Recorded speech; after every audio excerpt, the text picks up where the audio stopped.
दोस्तों स्वागत है आप सभी का एक बार फिर से आपके अपने YouTube चैनल डिफेंस पॉइंट पर। और दोस्तों आज के हमारे इस वीडियो में हम आप लोगों के लिए लेकर के आए हैं कोस्ट गार्ड नाविक एग्जाम की तैयारी के लिए इंग्लिश का एक मॉक टेस्ट जो कि आपके प्रीवियस ईयर क्वेश्चंस के ऊपर बेस होने वाला है। तो वीडियो को एंड तक देखिएगा और साथ ही अगर आप लोग हमारे चैनल के ऊपर पहली बार विजिट कर रहे हैं तो उसको सब्सक्राइब कर लें और बेल आइकन को प्रेस कर लें ताकि आप लोगों को हमारे द्वारा दिए जाने वाले सभी लेटेस्ट अपडेट्स मिलते रहें। तो चलिए शुरू करते हैं आज का ये वीडियो बिना किसी देरी के। तो देखिए दोस्तों फर्स्ट क्वेश्चन जो कि आपको दिया गया है कि select the most appropriate सिनोनियम of the given word. तो यहाँ पर जो है आपको एक वर्ड दिया गया है प्रोटेस्ट और इसका सिनोनियम क्या होगा ये आपको यहाँ पर बताना है। दोस्तों नाविक एग्जाम में जो है आपको 3 से 4 मार्क्स के क्वेश्चन सिनोनियम और एंटोनियम के टॉपिक से देखने को मिलते हैं और ये जो क्वेश्चन है आपको ऑलमोस्ट हर शिफ्ट के अंदर क्वेश्चन में पूछे जाते हैं। ठीक है, तो यहाँ पर आपके पास में एक वर्ड है प्रोटेस्ट और इसका सिनोनियम क्या होगा ये आपको बताना है। ठीक है, तो प्रोटेस्ट का मतलब होता है दोस्तों विरोध करना। ठीक है, क्या होता है प्रोटेस्ट का मतलब होता है विरोध करना। और इनके लिए आपके पास में 4 ऑप्शंस हैं कि फेवर, सपोर्ट, असिस्ट या फिर ऑब्जेक्ट। तो अगर बात करें कि प्रोटेस्ट का सिनोनियम कौन सा होगा तो करेक्ट आंसर हो जाएगा ऑप्शन नंबर डी ऑब्जेक्ट। क्योंकि देखिए जिस प्रकार प्रोटेस्ट का मीनिंग होता है विरोध करना, ठीक उसी प्रकार से ऑब्जेक्ट मतलब हो जाता है आपत्ति जताना या फिर जो है आपत्ति करना। ठीक है, जो कि यहाँ पर प्रोटेस्ट का सिनोनियम होगा। अब देखिए बाकी ऑप्शंस को लेकर अगर हम बात करें तो फेवर मतलब हो जाता है किसी की तरफदारी करना। ठीक है, क्या हो जाएगा किसी की तरफदारी करना। और सपोर्ट मतलब हो जाता है किसी का समर्थन करना। और उसी प्रकार से जो ऑप्शन सी में आपको दिया हुआ है असिस्ट, तो असिस्ट मतलब जो है आप सभी को पता है कि असिस्ट मतलब होता है सहायता करना। ठीक है, तो आई होप कि आपको ये क्वेश्चन समझ में आ गया होगा। अब देखिए क्वेश्चन नंबर 2 और यहाँ पर आपके पास में क्वेश्चन है कि select the most appropriate option to fill in the blank. ठीक है, और कोस्ट गार्ड एग्जाम में जो है आपको 3 से 4 मार्क्स के फिल इन द ब्लैंक देखने को मिल जाते हैं जिसमें कि 1 से 2 क्वेश्चन जो है वो आपके प्रीपोजिशन चैप्टर से रहते हैं। ठीक है, और यहाँ पर भी ये जो क्वेश्चन है ये आपके प्रीपोजिशन चैप्टर का ही आपको दिया हुआ है। तो आपके पास में सेंटेंस है कि Renu has been called dash an interview dash a law firm. ठीक है, तो आपको यहाँ पर बताना है कि इन फिल इन द ब्लैंक्स में जो है कौन से प्रीपोजिशंस यहाँ पर रिप्लेस होंगे। तो दोस्तों अगर आप लोग जो है इस सेंटेंस को देखें तो यहाँ पर सेंटेंस में क्या दिया हुआ है कि रेनू हैज बीन कोल्ड। ठीक है, तो कोल्ड के बाद में जो है यहाँ पर कौन सा प्रीपोजिशन आएगा तो कोल्ड के बाद में यहाँ पर प्रीपोजिशन आएगा फॉर। ठीक है, यानी कि रेनू को बुलाया गया एक इंटरव्यू के लिए। ठीक है, तो यहाँ पर हो जाएगा कि Renu has been called for an interview. अब देखिए आगे कौन सा प्रीपोजिशन आएगा ये बताना है। तो यहाँ पर हो जाएगा आपके बाई। ठीक है, तो बाई प्रीपोजिशन को यूज में लिया जाएगा तो ये आ जाएगा बाई ए लॉ फर्म। ठीक है, तो क्या हो जाएगा सेंटेंस कि रेनू को जो है एक लॉ फर्म के द्वारा इंटरव्यू के लिए बुलाया गया। तो यहाँ पर जो है फॉर एंड बाई प्रीपोजिशन को यूज में लिया जाएगा। तो काफी सिंपल सा क्वेश्चन था। आई होप कि आपको ये क्वेश्चन देखते ही समझ में आ गया होगा। तो करेक्ट आंसर हो जाएगा आपका यहाँ पर option number B, for and by preposition को जो है यूज में लिया जाएगा। अब देखिए दोस्तों क्वेश्चन नंबर 3 और यहाँ पर आपके पास में क्वेश्चन है कि select the correct passive form of the given sentence. ठीक है, तो आपके पास में एक सेंटेंस है people do not take the law seriously. ठीक है, जो कि आपको एक्टिव स्ट्रक्चर के अंदर दिया हुआ है और आपको बताना है कि इसका जो है करेक्ट पैसिव फॉर्म कौन सा हो जाएगा इन 4 ऑप्शंस में से। तो देखिए दोस्तों एक्टिव टू पैसिव जब हम कन्वर्ट करते हैं तो हम लोग जो है उसमें कुछ रूल्स को अप्लाई करते हैं जो कि कॉमन रूल्स होते हैं। जैसे कि क्या करते हैं हम सबसे पहले तो ये देखते हैं कि एक्टिव को जो है हम लोग पैसिव में बनाते टाइम ऑब्जेक्ट को सब्जेक्ट में और सब्जेक्ट को जो है ऑब्जेक्ट के अंदर बदल देते हैं। ठीक है, और उसके बाद में जो लास्ट में ऑब्जेक्ट होता है ना उसके पहले हम लोग जो है बाई को यूज में लेते हैं। ठीक है, तो और उसके बाद जो है जो हमारी मेन वर्ब होती है, ठीक है, वो हम लोग जो है हमेशा वर्ब की थर्ड फॉर्म में यूज में लेते हैं। तो अब देखिए कि ये जो सेंटेंस आपको दिया हुआ है तो इसमें अगर आप लोग देखेंगे तो ये आपको सेंटेंस कौन सा दिया हुआ है तो ये जो है प्रेजेंट इंडेफिनिट टेंस में है। ठीक है, और इसका जब पैसिव स्ट्रक्चर बनेगा ना तो वो किस टाइप का बन जाएगा तो ये बन जाएगा आपके subject plus is am are plus verb की थर्ड फॉर्म प्लस बाई और उसके बाद में आ जाएगा आपके पास में ऑब्जेक्ट। ठीक है, तो ये कुछ इस टाइप का जो है यहाँ पर इसका जो पैसिव स्ट्रक्चर होगा वो बनेगा। ठीक है, तो अगर आप लोग इसको देखें कि इस टाइप का स्ट्रक्चर आपको कौन से ऑप्शन में देखने को मिल रहा है तो यहाँ पे करेक्ट आंसर हो जाएगा ऑप्शन नंबर डी। क्योंकि देखिए द लो, ठीक है, जो कि हमारा यहाँ पर सब्जेक्ट हो जाएगा।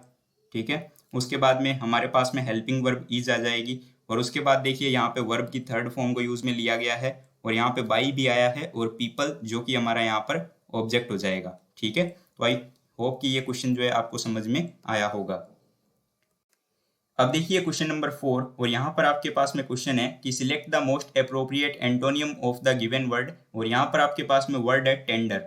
ठीक है, और ये जो क्वेश्चन है ये आपके एयरफोर्स एग्जाम में आया हुआ क्वेश्चन है। तो यहाँ पर देखिए टेंडर के लिए आपको बताना है एंटोनियम क्या होगा, और एंटोनियम मतलब हो जाता है विलोम शब्द यानी कि विपरीत शब्द। ठीक है, तो टेंडर का हिंदी मीनिंग क्या होता है, तो टेंडर का हिंदी मीनिंग आप बोल सकते हैं नरम, या फिर जो है आप बोल सकते हैं सॉफ्ट। ठीक है, ये जो है टेंडर का मीनिंग होता है। उसी प्रकार से अगर आप लोग इन चारों ऑप्शंस को देखेंगे तो यहाँ पर आपको ऑप्शन नंबर सी के अंदर देखने को मिल रहा है टफ, जिसका मतलब हो जाता है कठोर या फिर जो है हार्ड। तो ये हो जाएगा आपके कठोर या फिर हार्ड। तो ये जो है आपके टेंडर के लिए एंटोनियम हो जाएगा। अगर बाकी ऑप्शंस को लेकर हम यहाँ पर बात करें तो डेलिकेट मतलब क्या होता है, तो डेलिकेट मतलब हो जाता है एक तरीके से नाजुक। ठीक है, जो कोई चीज़ नाजुक हो उसके लिए डेलिकेट बोला जाता है। और काइंड यानी कि आपको पता ही है दयालु होता है, जिसके लिए हम बोलते हैं काइंड। ठीक है, चलिए देखिए क्वेश्चन नंबर 5, और यहाँ पर भी जो है आपको एंटोनियम पूछा गया है और आपको एक वर्ड दिया गया है एरोगेंट। ठीक है, तो एरोगेंट जो है इसका मतलब होता है अभिमानी। ठीक है, जिसमें अकड़ ज्यादा हो। हम लोग बोलते हैं ना कि वो अभिमानी इंसान है। ठीक है, तो एरोगेंट मतलब हो जाता है अभिमानी। अब देखिए आपको अभिमानी यानी कि एरोगेंट के लिए बताना है एंटोनियम। तो आपके पास में जो है यहाँ पर चार ऑप्शंस हैं, प्राउड, हॉटी, मोडेस्ट या फिर सुपीरियर। तो यहाँ पर देखिए कि मोडेस्ट जो है इसके लिए सही आंसर हो जाएगा। तो करेक्ट आंसर होगा ऑप्शन नंबर सी मोडेस्ट, क्योंकि जिस प्रकार एग्रोगेंट का मतलब होता है अभिमानी, ठीक उसी प्रकार से जो है आपके पास में जो मोडेस्ट वर्ड दिया हुआ है इसका मतलब हो जाता है नरम दिल वाला या फिर जो है कोमल स्वभाव रखने वाला। ठीक है, तो ये मैं रख देता हूँ नरम। ठीक है, तो मोडेस्ट मतलब हो जाएगा नरम। और उसी प्रकार अगर बाकी ऑप्शंस को आप देखेंगे तो यहाँ पर जो आपको हॉटी दिया हुआ है ऑप्शन नंबर बी के अंदर, तो इसका मतलब हो जाता है यहाँ पर आपके घमंडी। ठीक है, क्या हो जाएगा, घमंडी। और प्राउड मतलब आप सभी को पता है, प्राउड मतलब गर्व करना होता है। और ऑप्शन नंबर डी के अंदर जो आपको सुपीरियर वर्ड दिया गया है, तो सुपीरियर का मतलब होता है बेहतर करना। ठीक है, चलिए तो यहाँ पर जो है इस क्वेश्चन का राइट आंसर होगा ऑप्शन सी। अब देखिए दोस्तों क्वेश्चन नंबर 6, और यहाँ पर जो है आपको क्वेश्चन दिया गया है कि select the correct passive form of the given sentence. तो इसी टाइप का क्वेश्चन जो है वो हमने क्वेश्चन नंबर 4 में किया था, या फिर शायद 3 में था। ठीक है, तो देखिए आपके पास में सेंटेंस है कि the members are still discussing the problem. ठीक है, तो यहाँ पर जो है आपको बताना है कि ये जो एक्टिव स्ट्रक्चर है इसका पैसिव फॉर्म किस टाइप से बनेगा। तो देखिए दोस्तों यहाँ पर जो आपको सेंटेंस दिया गया है कि the members are still discussing the problem, इसको देख करके आपको समझ में आ गया होगा कि ये जो सेंटेंस है ना ये आपके पास में जो है प्रेजेंट कंटिन्यूअस टेंस का एक सेंटेंस है। ठीक है, और इसको जब हम लोग पैसिव के अंदर कन्वर्ट करेंगे तो सबसे पहले तो हम लोग जो है कॉमन रूल अप्लाई करेंगे, सब्जेक्ट को ऑब्जेक्ट में और ऑब्जेक्ट को जो है सब्जेक्ट के अंदर कन्वर्ट कर लेंगे। और उसके बाद में जो है यहाँ पर भी जो है helping verb is am are को हम लोग जो है यूज में लेंगे। ठीक है, और उसके साथ में जो है हम लोग यहाँ पर बीइंग का प्रयोग करेंगे, क्योंकि सेंटेंस जो है वो आपके पास में प्रेजेंट कंटिन्यूअस टेंस का है। तो helping verb is am are के साथ जो है यहाँ पर बीइंग आ जाएगा, और उसके बाद जो है जो मेन वर्ब होगी उसको हम लोग जो है थर्ड फॉर्म के अंदर कन्वर्ट कर देंगे, और ऑब्जेक्ट से पहले जो है बाई को यूज लेंगे। तो अगर आप लोग इन ऑप्शंस को देखें तो यहाँ पर जो है आपका पहला ही आंसर करेक्ट आंसर हो जाता है, क्योंकि देखिए इसमें जो है आपको हेल्पिंग वर्ब इज दी गई है और उसके बाद में जो है बीइंग का प्रयोग किया गया है। और यहाँ पर देखिए आपका जो है वर्ब की थर्ड फॉर्म भी आपके पास में है डिस्कस्ड, और उसके बाद में जो है ऑब्जेक्ट से पहले बाई को भी यहाँ पर यूज में लिया गया है। लेकिन अगर आप लोग वहीं बाकी ऑप्शंस को देखें तो यहाँ पर देखिए helping verb is am are नहीं आई है, यहाँ पर जो है वाज को यूज में ले लिया गया है, तो ये आपका गलत हो जाएगा। और इसमें भी देखिए हैज बीन आया है, तो ये भी नहीं हो सकता। और यहाँ पर अगर आप लोग देखें तो इसमें तो जो है कुछ चेंज भी नहीं किया गया है, तो ये आपका हो ही नहीं सकता। तो करेक्ट आंसर यहाँ पे हमारा हो जाता है option number A, the problem is still being discussed by the members. Now question number 7, और यहाँ पर आपके पास में क्वेश्चन है कि select the most appropriate meaning of the given idiom. तो यहाँ पर जो है आपके पास में एक ईडियम है ए डार्क हॉर्स। ठीक है, और इसका जो है अप्रोप्रिएट मीनिंग या फिर जो है मोस्ट सूटेबल मीनिंग क्या होगा इन चार ऑप्शंस में से, ये आपको बताना है। ठीक है, तो सबसे पहले जो है आपके पास में मतलब पता होना चाहिए कि ए डार्क हॉर्स ईडियम जो है इसका मतलब क्या होता है। तो ए डार्क हॉर्स का मतलब होता है एक अज्ञात प्रतिभा।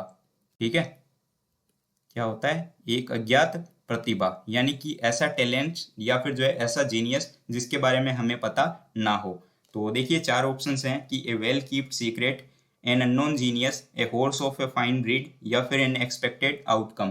तो अगर आप लोग यहाँ पर देखें कि जिस प्रकार ए डार्क हॉर्स मतलब होता है एक अज्ञात प्रतिभा, ठीक उसी प्रकार से जो है आपके ऑप्शन नंबर बी में आपको दिया गया है एन अननोन जीनियस, ठीक है, जो कि इसके लिए पूरे तरीके से सही आंसर होगा, ठीक है, क्योंकि ये जो है इसको एकदम सही से रिप्रेजेंट कर रहा है।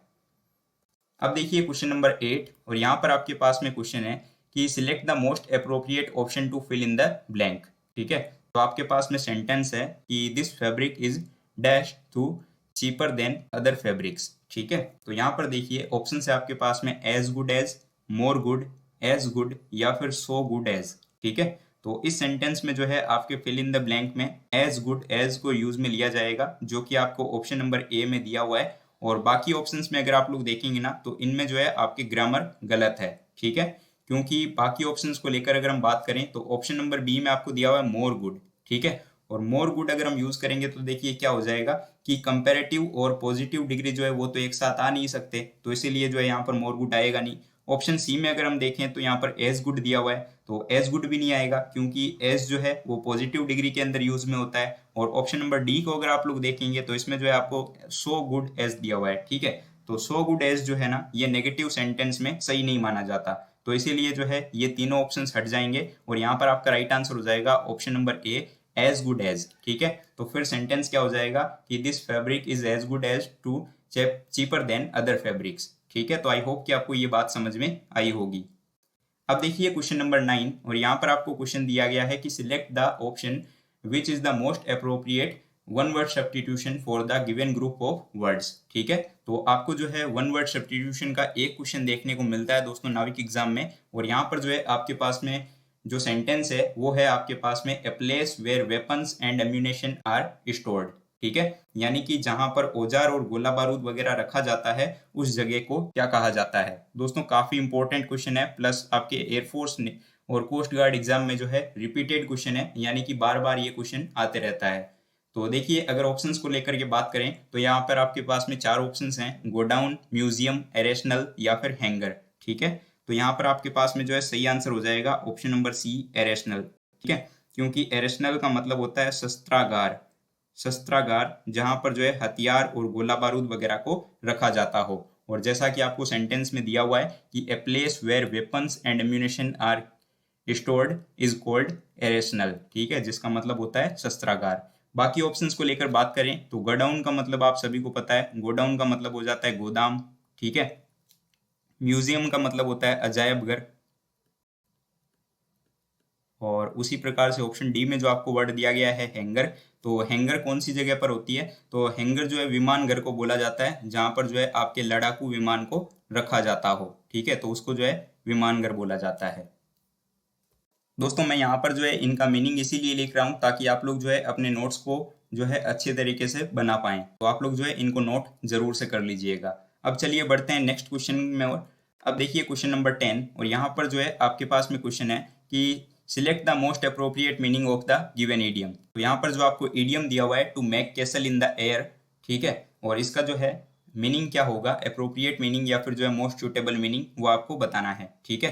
तो to make castle in the air, ठीक है, यानी कि जिसका मतलब हो जाता है हवाई किले बनाना या फिर जो है लंबी लंबी फेंकना। तो हवाई किले बनाना आप इसको जो है लिख सकते हैं, या फिर जो है हवा में महल बनाना भी लिख सकते हैं। तो ये हो गया आपके to make castle in the air, जिसका मतलब हो गया हवाई किले बनाना।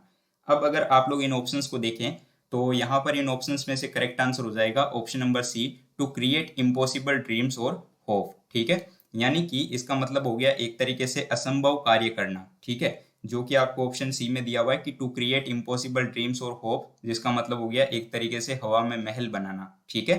चलिए क्वेश्चन नंबर 11 और यहाँ पर आपके पास में क्वेश्चन है कि identify the segment that contents a grammatical error, if there is no error please select no error, ठीक है, यानी कि आपको जो है यहाँ पर स्पॉटिंग द एरर का एक क्वेश्चन दिया गया है और आपके पास में एक सेंटेंस है कि the day before yesterday he left for Europe by the air, ठीक है। तो इसमें आपको बताना है कि कौन से पार्ट के अंदर जो है ग्रामेटिकल एरर आपको शो हो रही है। तो दोस्तों अगर आप लोग इस सेंटेंस को थोड़ा ध्यान से देखें तो आपको समझ में आ जाएगा कि ये जो लास्ट पार्ट है इसका बाय द एयर, ठीक है, तो इसमें जो है आपको ग्रामेटिकल एरर शो हो रही होगी, क्योंकि यहाँ पर देखिए दोस्तों ट्रांसपोर्टेशन में जो है हम लोग बाई को तो यूज में लेते हैं, क्योंकि हम लोग बोलते हैं ना by air, by railway, by road, ठीक है, लेकिन उसके पहले जो है हम लोग आर्टिकल द का प्रयोग यहाँ पर नहीं करेंगे। ठीक है, तो यहाँ से ये जो है दी हट जाएगा, तो यहाँ पर करेक्ट आंसर हो जाएगा option number D, by the air, जिसमें कि आपको ग्रामेटिकल एरर दी गई थी, यहाँ पे द जो है वो नहीं आएगा। ठीक है, तो ये सेंटेंस क्या हो जाएगा कि the day before yesterday he left for Europe by air. ठीक है, तो ये यहाँ पे सिर्फ बाई एयर होगा। तो आई होप कि आपको ये क्वेश्चन समझ में आ गया होगा। दोस्तों आपको जो है 1 से 2 क्वेश्चन जो है स्पॉटिंग द एरर के देखने को मिलेंगे, और ये काफी सिंपल होते हैं। अगर आप लोगों ने थोड़ी बहुत भी जो है प्रैक्टिस कर रखी है तो आप लोग जो है इनको इजिली कर लोगे। अब देखिए क्वेश्चन नंबर 12, और यहाँ पे आपके पास में क्वेश्चन है कि select the most appropriate option to fill in the blank.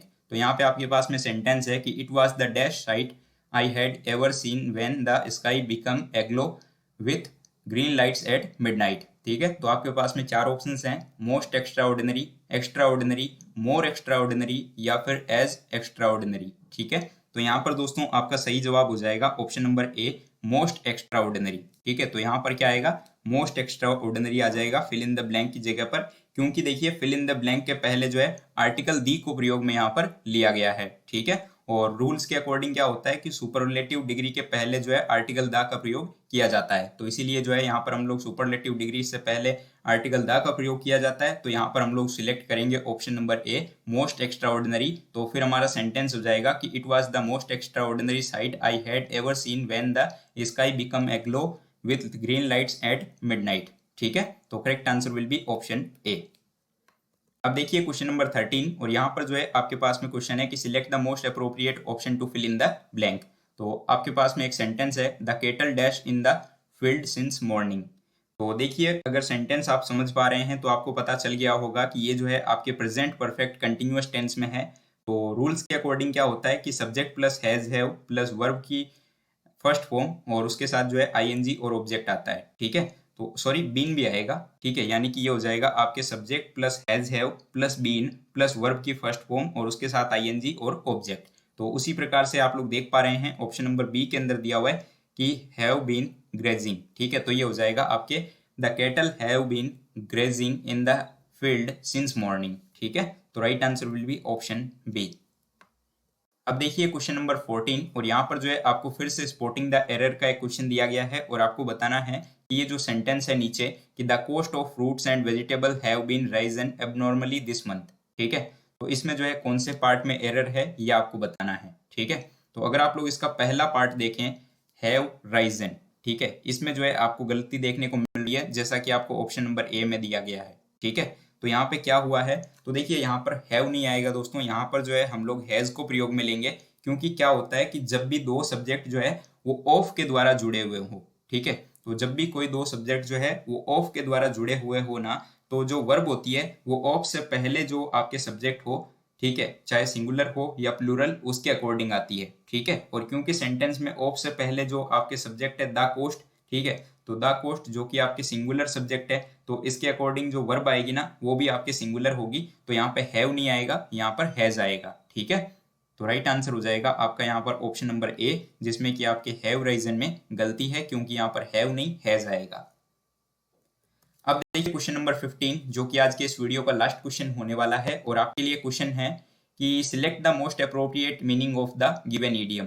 तो आपके पास में ईडियम है लेफ्ट हैंडेड कॉम्प्लीमेंट। ठीक है, तो सबसे पहले आप ये समझिए कि लेफ्ट हैंडेड कॉम्प्लीमेंट का मीनिंग क्या होता है। तो दोस्तों लेफ्ट हैंडेड कॉम्प्लीमेंट मीनिंग होता है आपकी एक तरीके से मतलब प्रशंसा करते हुए व्यंग्य करना। ठीक है, यानी कि एक तरीके से जो है प्रशंसा भी करना, लेकिन उसी में जो है मजाक बनाना। ठीक है, यानी कि एक तरीके से तारीफ करते करते मजाक बनाना। तो उसी प्रकार से अगर आप लोग जो है इन ऑप्शंस को देखें, तो आपके पास में जो ऑप्शन नंबर सी दिया हुआ है कि insulting remark appearing as praise. ठीक है, तो ये जो है आपके पास में करेक्ट आंसर हो जाएगा, जो कि इसके लिए एकदम सही मीनिंग दर्शाता है। ठीक है, तो आई होप कि आपको ये सारे क्वेश्चन समझ में आ गए होंगे। अब दोस्तों एक क्वेश्चन आप लोगों के लिए है क्वेश्चन फॉर यू सीरीज में, आपको जो है एंटोनियम बताना है। एक वर्ड आपके पास में है नेरो, और इसका जो है एंटोनियम क्या होगा आप लोग नीचे कमेंट बॉक्स में कमेंट करके बताइएगा। तो दोस्तों उम्मीद करता हूं कि आपको वीडियो पसंद आया होगा, तो वीडियो को लाइक कीजिएगा, चैनल पर नए हो तो सब्सक्राइब कीजिएगा, और अपने दोस्तों के साथ शेयर करना बिल्कुल भी मत भूलिएगा। दोस्तों पीडीएफ जो है वो आपको टेलीग्राम ग्रुप में देखने को मिल जाएगी। तो अगर आप लोगों ने अभी तक टेलीग्राम ग्रुप को ज्वाइन नहीं किया है तो उसकी भी लिंक आपको इसी वीडियो के नीचे डिस्क्रिप्शन बॉक्स में दी गई है। तो मिलते हैं हमारे एक नए वीडियो के साथ में, तब तक के लिए जय Hind and thank you so much for watching this video.